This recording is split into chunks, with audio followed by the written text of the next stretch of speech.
Awkward. You guys are watching me as I put my makeup on. What happened? Just kidding. I turned the camera on because guess what we're going to start doing? We're going to do like a weekly segment. Don't hold me to exactly a week. There could be more, there could be less. I don't know. But I basically want to do this like sit down vlog where we just have little discussions. We talk about life, things that have nothing to do with anything on my channel. Because I do a lot of gaming stuff, but there's more to my life than gaming, and I wanted to kind of delve into that with you guys a little bit. So we're going to be talking about whatever the fuck I feel like, which just so happens today to be, what if you could redo something in your life? I was thinking about that earlier. I get my weirdest ideas when I'm in the shower, whether it's for writing or just for like a video idea or just in general. I was lathering up my hair with this purple shampoo because yes, I'm talking like purple, bright purple dye shampoo because you gotta get this hair this white, you gotta take out all the brass, long story, long process.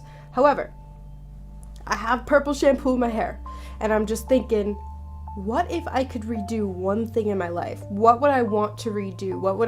Or would there be a certain time that I would want to go back to? Say like, you want to rewind to 18 years old, or like, what would you want to do? Because if you could rewind time with all the knowledge you have now, take away the stuff where you could be like, oh, I could pick the winning lotto numbers. Take away anything of that matter, just things that are in your personal life, things that happen to you that you've learned from. If you could retain all of that knowledge and reverse back in time to a certain point, would you want to do that? That's kind of what I was thinking about today. Would that be an appealing thing for me to want to like go back and would I want to redo all that? Because I feel like I'm at a point in my life where I'm pretty set in who I am and the things that I want and whatnot, but there were points in my life where I was very just out there. I didn't really know what I wanted to do. I was still kind of trying to figure myself out, who I was as a person. But with all the knowledge I have now, if I went back to an earlier time when I was unsure and I like really went hard in certain areas of my life where it matters now, would I be more successful? Probably. But then also beckons the question, what would I have done differently? So I really started to go down this rabbit hole of hypothetical situations of time travel and whatnot in my own mind, and it was interesting. So I wanted to ask you guys, if you could go back in time, like I said, retaining the information that's of importance to you, not necessarily of the world around you, and go back to a time where you want to just fix things, make things better, more efficient, would you? And at what point would you want to go back to? So for me, I feel like I would probably want to go back to like maybe 16. Because I think 16 is a good age to like go back to and to clean up your act. But the thing is, if I go back to 16, am I going to be thinking like a 16-year-old? Because I'm probably going to replay out a lot of stuff that I already did anyway, just because 16-year-olds aren't the brightest of people. No offense if you're 16. So I don't know, it's an interesting thing to think about, if nothing else. That was kind of deep to start off on this little new segment that I'm making. That's not necessarily meant to be all that deep. I kind of just want to like talk to you guys, have conversations. Another thing I wanted to talk about actually was my tattoos, because there's been a topic about it. I've seen some people ask me, why did I get them? What do they mean? All the things tattoos. I do have a half sleeve and I do have a neck tattoo. In the back of my neck. It sounds so crazy when I say neck tattoo. People think like my whole neck. No, it's in the back of my neck and it's very small. It's like a quarter. So I'm going to talk about the meanings, why I got them, when I got them, just everything I can think of, I guess. Starting with the first one, which is going to be somewhere on the screen. That one was my first tattoo. I wanted to get something kind of small. I know it's not really that small to a lot of people, but something kind of small, simple. I really like geometric designs. I really like Dr. Wu's geometric design, so we kind of took inspiration from one of his pieces and kind of made it our own. I always like the idea of having something on my arm and starting from the wrist and kind of going up, so it almost turned out to be kind of alien-like, which was not intended, but I don't know, I think it's kind of cool. Kind of reminds me of something from like a sci-fi futuristic kind of game or something. At the base of my wrist is kind of a wave design, which I'm a Pisces. I love water. Like, I could live in water. I don't know why, but it calms me. When it's raining, I love it. Hot tubs, jacuzzi tubs, anything where I can just be in the water. But the funniest part of it all, I can't swim. I tried when I was a kid, I took lessons, and the lady was like, float on your back, and I said, fuck no. Every time I go to float on my back, I feel like I'm gonna just go down, and it freaks me out. So I gave up on that, and I just never learned. It's funny because I love the water, but I can't swim, and I'm kind of terrified of it. It's a love-hate kind of thing. But yeah, that's the first one I got. It took probably like 2 hours to do, and I went with my father, which is kind of embarrassing because I'm an adult and I shouldn't be going with my father. But the truth was, I'm afraid of needles. I got my blood drawn quite recently, maybe a couple years back, and I cried. I legitimately cried because I'm afraid of needles. I don't like it. It freaks me out. I don't like the blood coming out. I don't like the stab. I don't like any of it. So when I went to get this done, I was terrified. But it turns out it really doesn't hurt. Like, it doesn't feel like a needle going into your skin. It just feels like you're being scratched over and over and over, which honestly, I almost kind of like the feeling. I don't know, maybe I'm weird, but I think placement matters. Where you're getting it is going to determine how much pain it is, but on your arm, it's nothing. Unless you go into the ditch. You just wait. We're going to have a story about that. But my second tattoo was this one, wherever it is. And obviously that is Alice in Wonderland's face in a looking glass surrounded by a beautiful red rose. It is a red rose, surprisingly. I know none of my tattoos have color, but that is actually designed to be a red rose. My artist asked me, do you want a white or red rose? I'm like, we're doing black and white. What do you mean? He's like, different shading. It matters. So I was like, let's do red because the Red Queen, it goes with Alice. So I have that beautiful piece.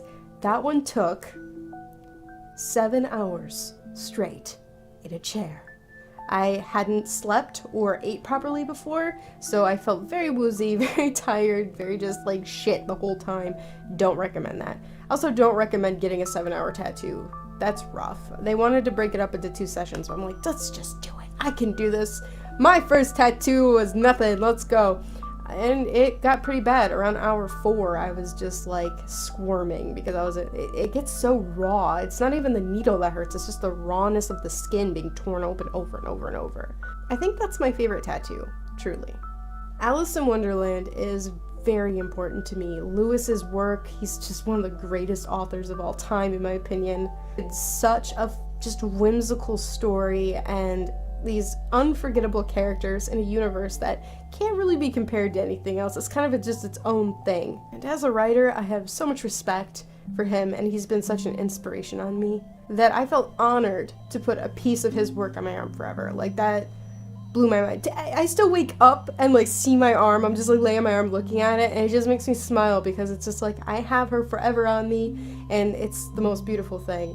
And I should also note that I have 2 artists, and they're both my friends.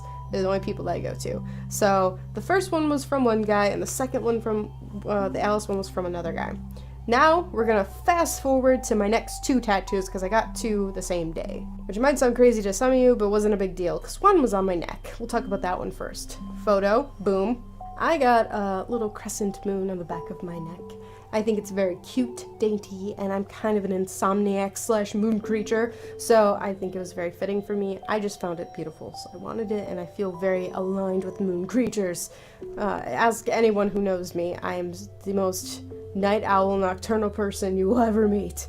But yeah, the neck also didn't feel like much. It kind of made my head feel like it was vibrating a bit. It wasn't painful, it was just odd feeling. I thought the neck was going to be super painful, but turns out where I got it, not really. So my final tattoo, the most recent one, I got the same day as the neck one. It's actually a fox. Some people think it's a wolf. It's a fox, but I'm okay with people thinking it's a wolf. It doesn't offend me or upset me. Wolves are awesome too. I used to have like a little wolf figurine right next to my bed growing up because they were my favorite animal. But my favorite animal now is actually a fox. Still appreciate wolves though. I don't know, I guess it's gonna sound really lame, but I always feel kind of like a fox is kind of like my spirit animal, and I would love to have one, but the reality of owning a fox is less glamorous than you might think, too. So that one probably took, the neck one took like 5 minutes, by the way. It's just very minimal. But the fox one probably took about 3 hours, I want to say. Maybe close to 4. It wasn't bad. The only part that really sucked was as he crept up my arm and went into this little section right here called the ditch, your inner elbow. I immediately started to bruise. He just nicked it. He just had to go up a little bit to make this little leaf shape because there's flowers coming off of it. And, oh, no.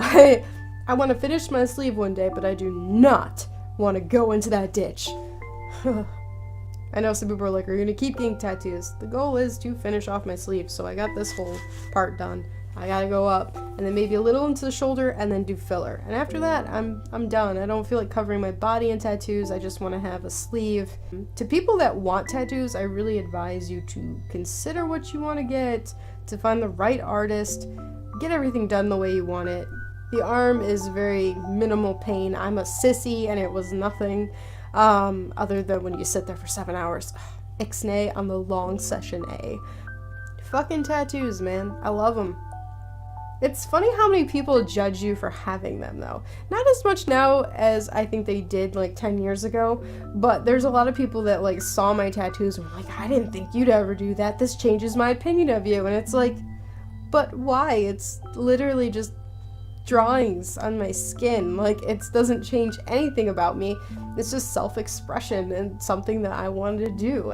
So yeah, that's the story of my tattoos. If you guys have any questions for me or want to suggest a topic for my next video, feel free to leave it in the comments down below. I just want to have more interaction with you guys, so be as talkative as you want down there. Let's get a discussion going. I will comment when I'm able, and I love your faces. So thanks for watching, and as always, I will see you guys in the next video. I'm trying to do the eyebrow thing. Only one eyebrow goes up. I can't make this one. Anyway, bye!